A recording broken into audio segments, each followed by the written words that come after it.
Well, the Steelworkers Union says job losses at Algoma Steel tied to the trade war with the U.S. are likely gone for good. The company is laying off about 1,000 workers in Sault Ste. Marie, Ontario next year. The steel mill blames the 50% tariff that has walled it off from the U.S. market. The Steelworkers Union local president tells CBC News that even if the tariffs were lifted, the jobs won't return. And just into our newsroom, Algoma Steel has recently put out a statement on those layoffs. Here is part of the statement. It says this sudden loss of access forced a fundamental shift in our competitive reality. Algoma's response is not simply to pivot, but to accelerate a strategy that has been years in the making, transforming Algoma into a lower cost, more flexible, and more resilient steelmaker built for the future of the Canadian market. As a consequence of the tariff shock and this required acceleration, Algoma has had to make the very difficult decision to conclude its long history as an integrated steelmaker and to close our blast furnace and coke-making operations in early 2026, 1 year earlier than we had anticipated or planned. So, what have union leaders been able to tell their members, and how have members been reacting to this news? For that, we've reached Bill Slater. He is the president of United Steelworkers Local 2724, a union that represents salaried workers at Algoma Steel. 150 of their members will be impacted by these layoffs. Bill, thank you for making time for us today. Thank you for having me on. First, I wanted to ask you how you're feeling and how your members are feeling. What have those conversations been like?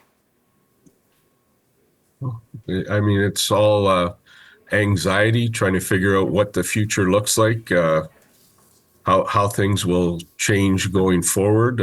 We know in the short term what things are going to happen, but we're trying to figure out how we can plan to change the outcome of the long-term issues. How frustrated are members with the fact that this is happening earlier than was anticipated? Well, there's a lot of frustration.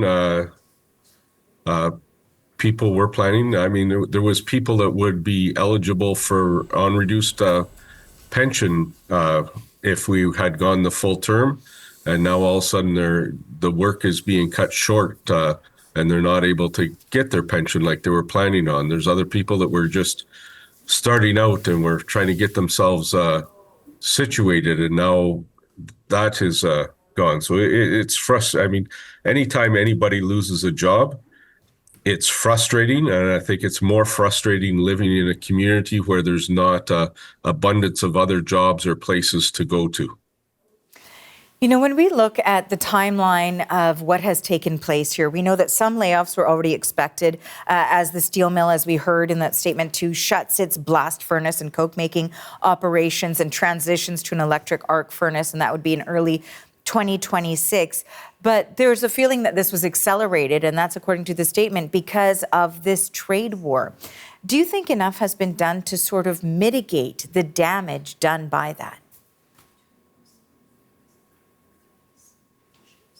I think that has yet to be seen. I think the damage has been caused by has been definitely moved forward and at a quicker pace because of the trade war. I don't know how much anybody here can control that, but I think how we react to it is what's going to show if the government stands up to their comments that they've made so far, and how they're going to support and help workers find other employment, how they're going to support the steel industry to transition into steel that is needed in Canada, and how they're going to protect our Canadian companies from other world steelmakers dumping their product into our country. You know, if we look at what you've just mentioned there in terms of the response and the reaction from the federal government, we know that Algoma Steel is Sault Ste. Marie's largest employer, but we also know, in fact, that it was just months ago that it was announced that Algoma Steel would receive $500,000, in fact, in federal and provincial loan assistance to help it cope with the impacts of this trade war. And now we're seeing these layoff notices be issued to hundreds of employees. So how do you feel that those two reconcile each other, that there was a loan that was issued in order to not have this happen? So when those loan discussions were happening, I was requesting that those loans be tied to certain employment levels that be maintained. The government chose not to have that as one of the, the requirements for the company to get this loan. And honestly, the company has no ability to sell the product that we should be making if it wasn't for the trade wars. So they've had to make their decision on what they can sell in Canada. And I'm just hoping that that money is being put into transitioning into other products that we can sell in Canada. And hopefully in the future, we can, have a better bring back some of these employees and have a company that is operating at a profit instead of a loss. So that's what you're hoping for in the long term, that there will be an ability for many of these people to continue to find work, perhaps in this industry. What to do now?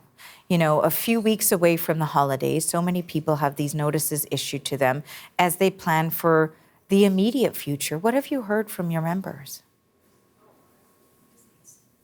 Well, I think so. It's not, we know how many members we're going to lose. The information on exactly who is being laid off hasn't come out yet.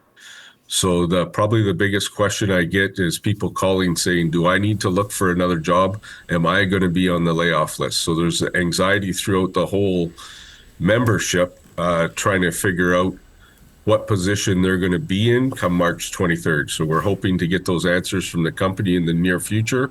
And then we can start planning on trying to help members transition into other forms of employment.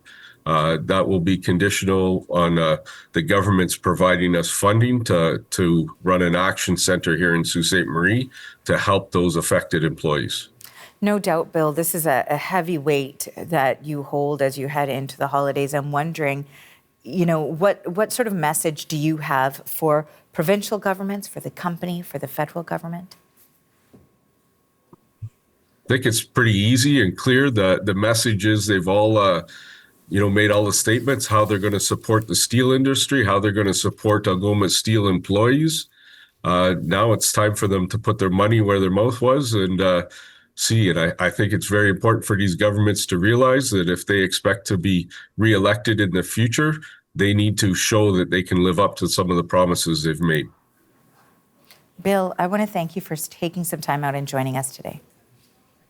You're welcome. Thank you for having me on. Bill Slater is the president of United Steelworkers Local 2724. He joined us from Sault Ste. Marie, Ontario. Thanks, Bill.